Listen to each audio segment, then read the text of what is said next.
Good evening and welcome to the first Stormcast of 2017. EWVLive Team, we've got live team coverage from all across the country tonight. Great to have many of our team members on here with us for this kickoff Stormcast of 2017. Glad to have everyone here. We're going to go right down the line from left to right. We have Cindy Coleman out in Sand Springs, Oklahoma. We have Dan Cloene up in Wisconsin. We have Eric Corin out in Arkansas.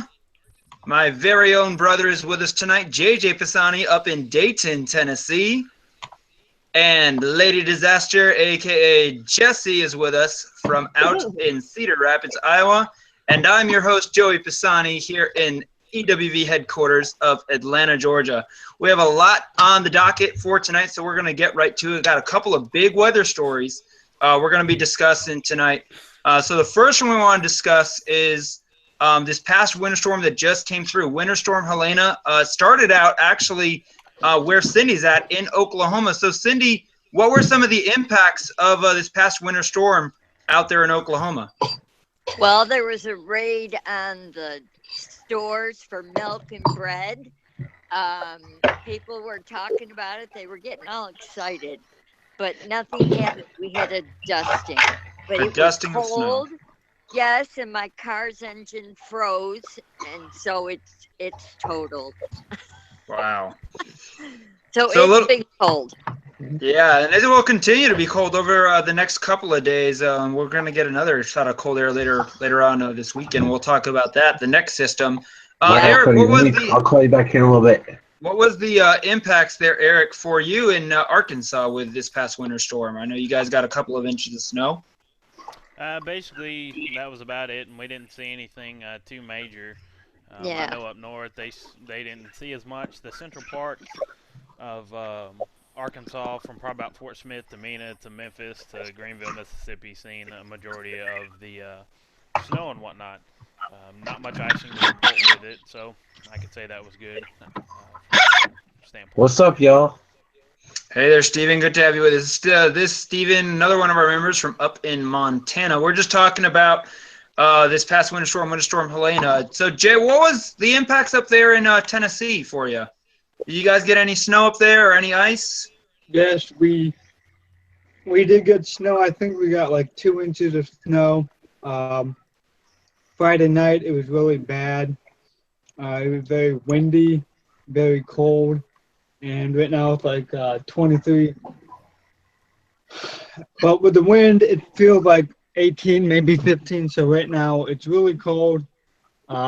We have 3 counties that are closed tomorrow. So For schools? Yep, for schools. So, Okay. there might be more coming in. So that's how our weather is doing. Awesome. Here in And Tennessee. yeah, here in Atlanta, I mean, I was out in it. I went up to near Marietta, Georgia. On the northern side of Atlanta, they got a decent amount of ice. Cobb and Cherokee counties are both canceled classes for tomorrow, as well as I believe Kennesaw State University, I think, also canceled their classes for tomorrow as well. Wow. But in one of our online, we were talking about a lot of discussion, I'm sure, that some folks saw with the models and stuff like that. Which obviously didn't turn out as bad as it was forecasted. Here in the South, you have to remember that temperature profile is a lot bigger of a factor than places like up north. And Dan, I wanted to actually ask you to kind of just go over some of the details as to what some of the impacts that we saw with Helena works. I know we were talking about it earlier. And you've got a list pulled up there about just give us kind of some of the reports in some of the different states that you saw, anything that stuck out to you from this past winter storm. And then we're going to move on to the next winter storm, Iris.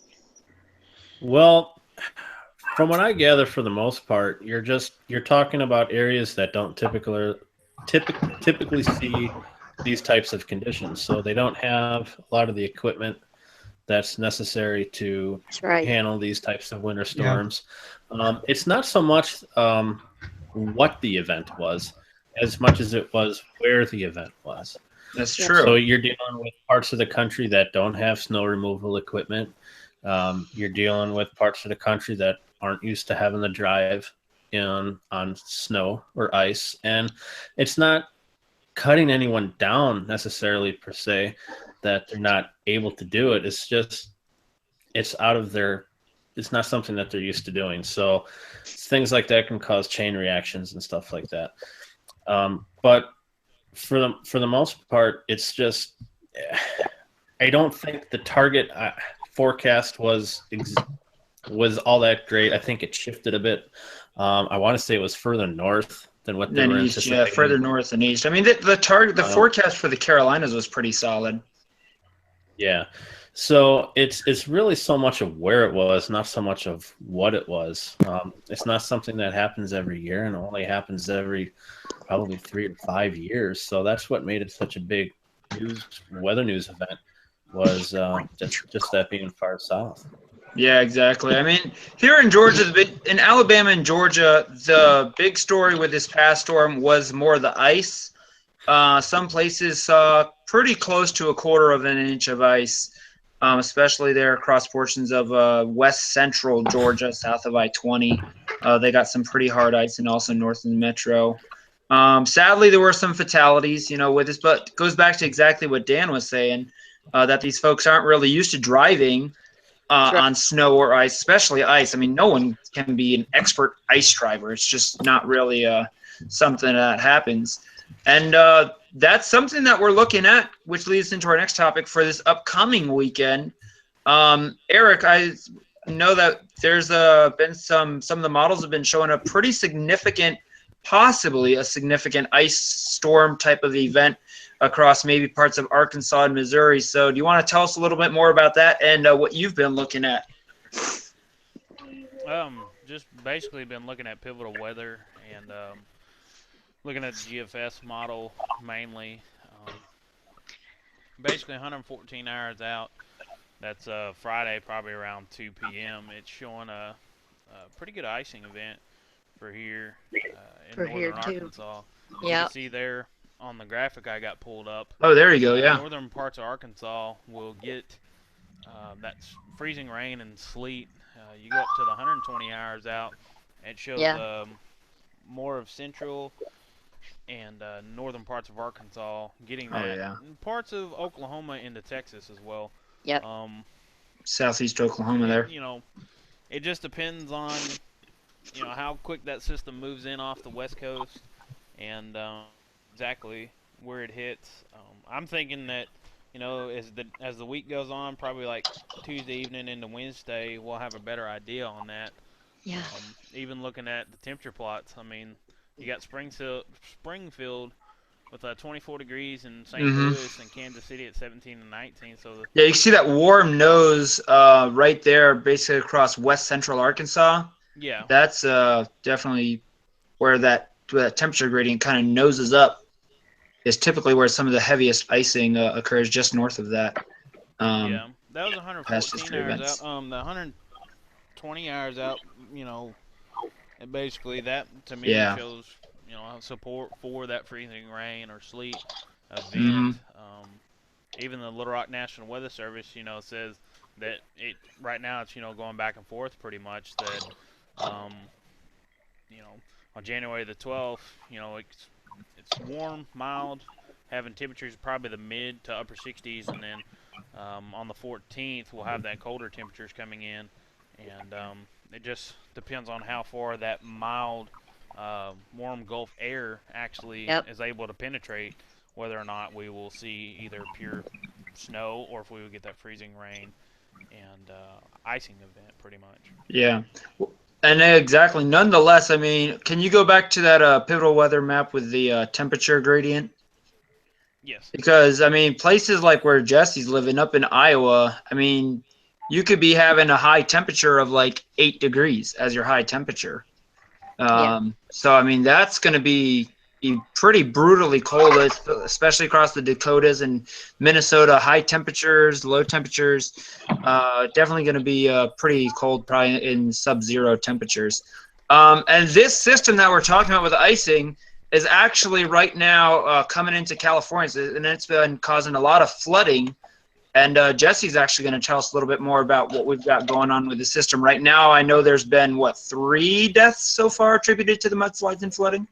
Wow. There have been 3 deaths so far, over 1,300 homes evacuated. Wow, that's a lot of houses.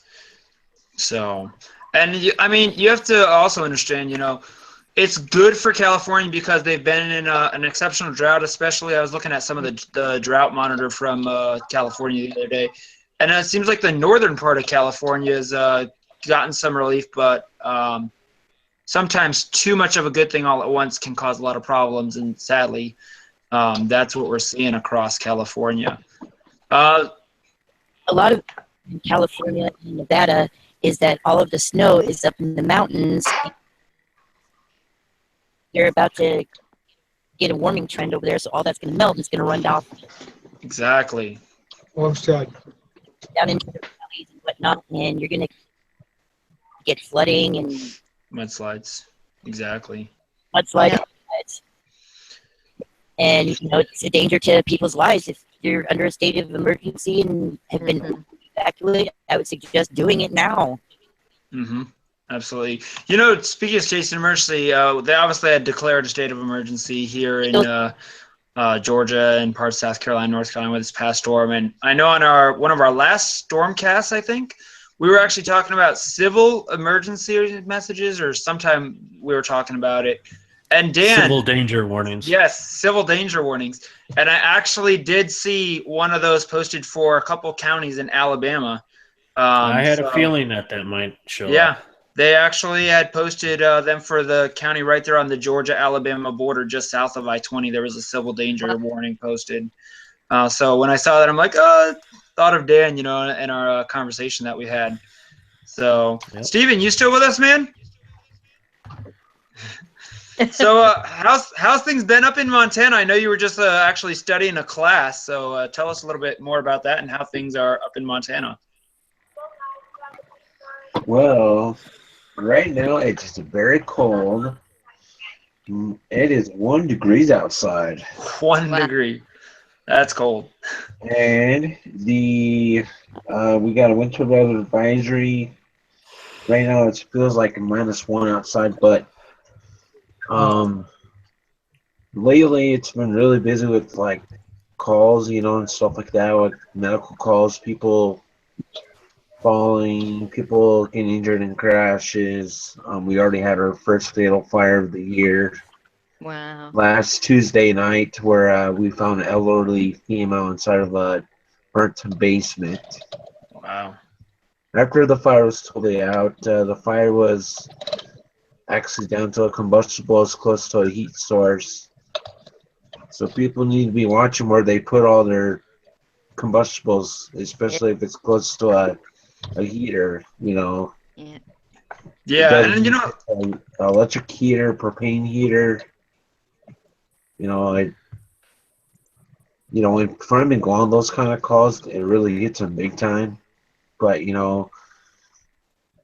I've always told myself, if we have any of these fires, and we just got to deal with it and move on. But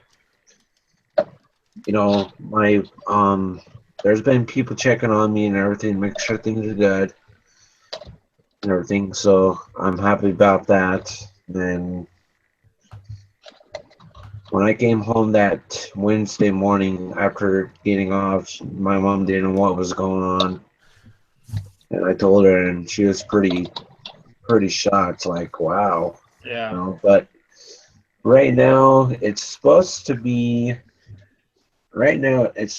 snowing, but the snow hasn't really fallen yet. So, you have a lot of snow on the ground up there right now, or not really? Yeah, we still got icy roads and snow on the ground still. Yeah, we got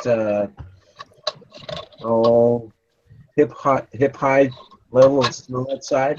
Okay, nice. I think something that would be good for us all to kind of talk about tonight too, since we're talking about all these winter storms, is just some general winter weather safety tips. So we'll just kind of work through our line. I'm sure some of you guys each have, a safety tip that you can throw out there. So, Cindy, what do you think's a good winter weather safety tip that, that's good for the general public to just common sense type of thing? I think they should, when they're driving, they should leave quite a few feet between cars to stop. There you go. And exactly. if you know an intersection is coming up, if there's any way you can avoid that intersection by taking a side road. That happened to me this week. I was on a main road. It wasn't sanded. And when I went to stop, I couldn't stop. I slid through. So I made a left-hand turn onto a side street that was sanded, and I was able to keep going to my destination. Gotcha. So excellent safety tip there. Keep plenty of space in front of you. Yes. And, take side roads, assuming that they're sanded, if you can. Yeah. Excellent tip. Dan, what's one of your tips that you got? I mean, you live up in Wisconsin, so you're very familiar with winter weather. I mean, as far as driving goes, just take your time. There's certain things that you could take into consideration depending on what kind of vehicle you have. If you start sliding, turn into the slide, not away from it. Yeah. Leave plenty of distance between you and the car in front of you. Know how much distance is between you and the car behind you. Mm-hmm. If you feel that the car behind you is too close, then leave even that much more distance in front of the car in front of you so you have enough room to slow down for the both of you. True. Yeah. What about you, Eric? Just be smart. Yeah. Winter weather safety tip brought to you by Eric. Oh, shoot. If you do get stranded somewhere, always make sure to have blankets with you and some food and water. That way, if it does take some time for emergency personnel to get to you, that way you'll have that stuff there to keep you going that extra hour or so. That way there won't be that much of an issue with, staying warm and having something to keep your energy going while you're waiting. There you go. All right. JJ, up in Dayton, Tennessee, what's a good winter weather safety tip you want to give everyone? Turn on the water on a little bit. Try to get it on like every faucet you have. There you go. Leave a little drip in the faucet. So the pipes don't drip freeze. in the faucet. And open the doors. Let the heat get into the pipes. And if you have any faucets outside, I suggest you get one of those shield covers. Oh, yeah, I saw those at Lowe's the other day. Yeah, put those on because even though you may not be running through it, it can get really cold enough and it can crack inside and a lot of damage. So that's Speaking of which, we actually had some damage here where we're at, have a cracked pipe, so we're getting it looked at tomorrow. So our water's been kind of on and off. We've only turned it on, when we need it, and it's off most of the day right now. So definitely good tip there. Jesse, what's a winter weather safety tip you got for us? Well, a lot of winter people wear gloves. Wrong. Wear mittens instead because your fingers stay together and they will keep warmer. There you go. I like that one. Good advice. Wear mittens, not gloves. I really like that tip. That's an excellent tip that most people don't think about, but you're absolutely correct on that. Unless you're driving. Keeping your fingers together. Yeah, unless you're driving it. So, Steven, what's your winter weather safety tip for the crew? Oh, boy, there's a couple of them. Well, give us one of them. Make sure people have the proper stuff to wear outside if you need to go outside. Make sure you got good socks, wool socks. You got mittens. That's one of them. And make sure you have something to protect your ears and stuff like that. Protect your head if you need to, like a face mask or anything. Mm-hmm. There you go. Yeah, absolutely. There's also one other very important winter weather tip that you need to know. Go for it, Dan. Do not don't eat the yellow snow. There you go. That was the one I was gonna say, but you beat me to it. Having grown up in Buffalo, that's what we were always told as kids. Don't eat the yellow snow, only the white stuff. And I'm gonna tell you all this. There's one other safety. Another safety tip I do want to give out. If they have any roads closed down, due to winter weather, do not go around the vehicles that have it blocked off. All it's going to do is get you stuck, and then all of a sudden you're going to have to wait for a while for someone to come and get you. But there's another thing to where people stay outside more than 30 minutes. They can get a frostbite, they can get hypothermia, and that's where me and Eric would have to come out and treat you for for hypothermia, and that's one thing that we want to prevent. Is hypothermia can really get inside of a person because they're not wearing the proper stuff. Mm-hmm. When I go into work, I wear long johns, wool socks. I have gloves. I got hats. I got snow pants, snow boots if I need it, and I also got some extra layer shirts to keep me warm. Exactly. So make sure you layer up. Definitely layer up. The thing about winter weather, and snow and ice is that literally, especially here in the South, just a few inches of snow or ice can shut down a city, for days at a time. Obviously, driving on ice and snow-covered roads, not a good idea. It leads to a lot of car wrecks, injuries, and even death. And you also have to remember that winter storms, typically compared to, let's say, severe weather or hurricanes and stuff like that, they cover a lot more land area. At times, you could have a winter storm that covers nearly half of the country at once, which can affect tens of millions of people. Like with this past storm, it would have affected over 80 million people at once. And so there's a lot more far-reaching effects. And surprisingly, damage from winter storms adds up to typically over $1 billion every year. So definitely can be very costly as well. So, make sure you have emergency kit and stuff like that. If you're out traveling, food, water, extra blankets and clothing and stuff like that for sure. I have one more safety tip for winter. Hold on, JJ, go first, and then Steven, I'll get your tip. So go ahead, JJ. Another thing I was going to say is try not to drive on the road, because when it snows and you're driving, it compresses the snow down, and then it freezes, and then it gets really icy, and so that makes it even worse. Every single time you drive and the snow gets compressed on more snow, it gets really thick and gets really heavy, and that's why we have a lot of all these accidents, because people are trying to, hey, I can just drive whatever, and then, stuff happens. So. Yeah. All right. And Steven, go ahead. All right. For the people that have animals like dogs or anything. There you go. There's another one. If the dog goes onto the river, don't be the stupid person that goes out there and gets the dog in the river, because once you're on the river and there's softness on the ice, you go through, we're going to be rescuing you both. The one thing that we want to prevent is people going on ice to rescue their animal, or person themselves going on the river and having us guys coming out to rescue them with ice rescue suits on, and stuff like that. There was guys out there today doing ice rescue training, so they are prepared and ready for a situation like that. And it's not very fun to be going on the ice, especially to rescue someone, because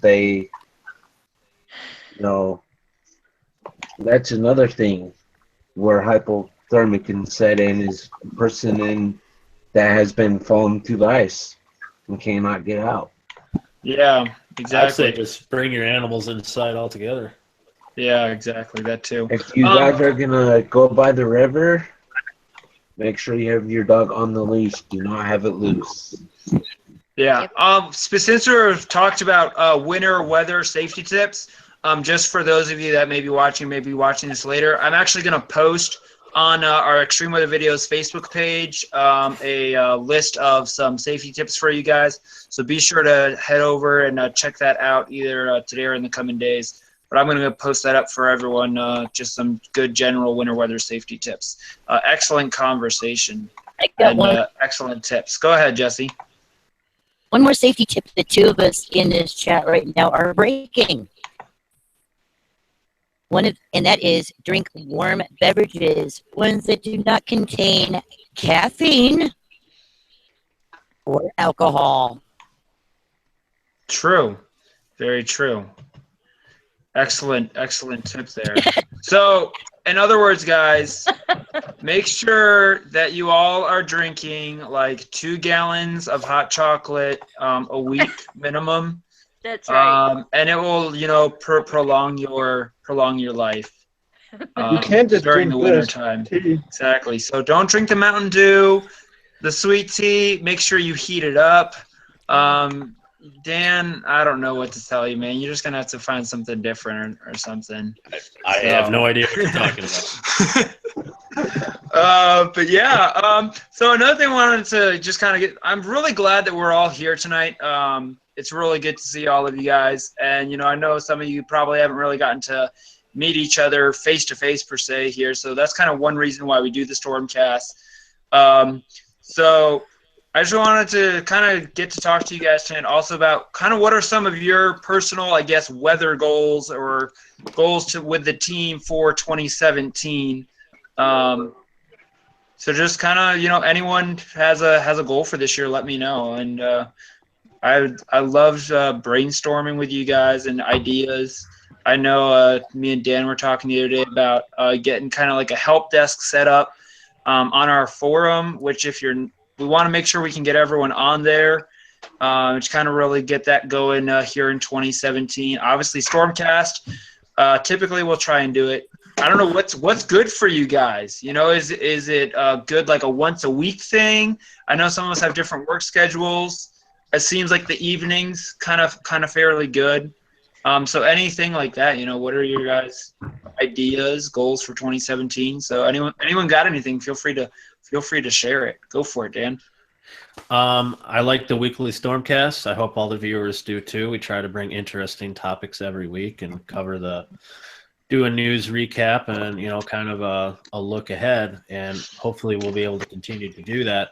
But one thing that I would like to see kind of pick up, we started it late 2016 last year, is really giving you guys some brief but frequent content with our weather breaks.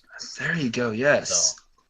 So Dan, for those that don't really know exactly, I think this is a good opportunity for you to kind of tell them what exactly we're looking for, and really anyone can do this. So go a little bit more into details as to what exactly is a weather break. Yeah, so a weather break is just basically it's going to be right on the YouTube channel with extreme weather videos, and it's 2 minutes or less. Just a brief kind of summary about the weather that might be going on, and maybe it's your area, or if there's a weather event that's occurring in another area. It could be about severe weather. It could be just a forecast update. Whatever that particular member wants to share with the rest of the EWV community and those who are subscribing and following along. And it's meant to just take up a minute or two of your time and just kind of give you some good weather information aside from our weekly Stormcast. Excellent. Yeah, so I mean, I think that's something that if you guys have a smartphone and you have Google Drive, which all of you have Google since y'all are here on the Google Hangout with us tonight, simply just take your video, upload it to the Google Drive, and share it with me. And I basically 15 minutes later, I got ourselves a weather break and we posted it on YouTube. And anyone here can do that. Cindy, Dan, Eric, JJ, Jesse, Steven, it's real simple. If you need samples, just go to our YouTube page. Check out a couple of the ones that we already have. Really something simple that we want to really get going for 2017. And for those people who are, I'm sorry, just one more quick thing with the weather breaks. For those that are watching and you're interested in that, I believe that there should be a separate playlist created for just the weather breaks themselves alongside the Stormcast. So if you're interested in checking that out, you'll be able to do that right from there. Exactly. And if you guys have something in particular you would like us to talk about, say on a Stormcast or a weather break, just leave a comment on the video. We'll see it, and we'll definitely talk about that on the next Stormcast or in a weather break for sure. If you guys wanted to do something like that. Go ahead, JJ. You can put it on Facebook. You can go on the Extreme Other Video Facebook and say, hey, I would like to talk to, what you guys talk about this topic next on StormCast. So either way, I'm just, trying to get your voice out there. Yeah, definitely. So Eric is one of our newer members of our team, which we're definitely glad to have him on the team. So what are your goals for 2017, man? I know you plan on doing some chasing and stuff like that. So what are you looking forward to about 2017? I mainly chase here in Arkansas just because of the terrain and whatnot and everything. But I'm actually wanting to get out and branch out to Oklahoma more and go to the states that have the bigger weather events. I've got access to what they call NWS chat. That allows me to talk to the various national weather services, see updates that come out probably just a minute or two before the rest of the public gets them.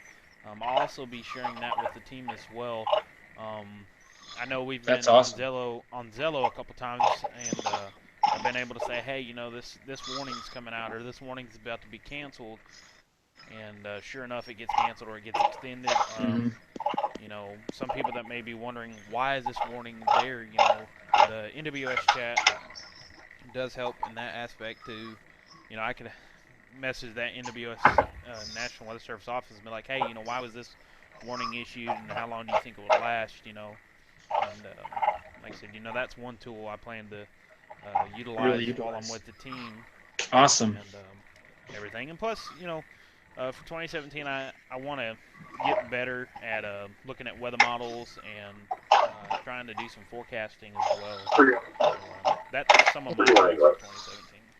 Awesome. Then those are excellent goals, and I think that's something, kind of what he was saying, I think that's something that we can definitely get to know, and I think it will be beneficial for all of us as a team to just kind of, I guess, have some, classroom-type discussions about, here's how to read a skew T chart or something like that, or kind of talk about the difference between some of the different models. Some of you guys see these different model forecasts. What's the difference between the NAM model versus the GFS? Where is one good? Where's one not as good? These are different things in 2017 that I definitely think we can do, and I think will be very helpful to us and to the general public as well. Yeah. Anyone else with a goal or something you really enjoyed about 2016 or looking forward to 2017? Well, I know for me, Joey, I just really want to get my spotter certification. There you go. That's a good goal. Yeah, and then just keep on studying from there and learning all I can, and then hopefully I'll be able to chase you over spring. Sorry, can you say that one more time, Steven? Well, I want to get my certification so that I can get out and chase this spring. There you go. Awesome. Yeah. I mean, that's kind of why you moved out there, right? Yeah, that's kind of why I moved back. Just so you could chase. Oh, yeah. Jesse's got some breaking news for us out of Nevada, so go ahead there, Jesse. Yeah. The Nevada governor has just issued a state of emergency for the entire state. Wow. So, due to the flooding. Wow. That's pretty serious. Yeah, definitely. Yeah, that's serious.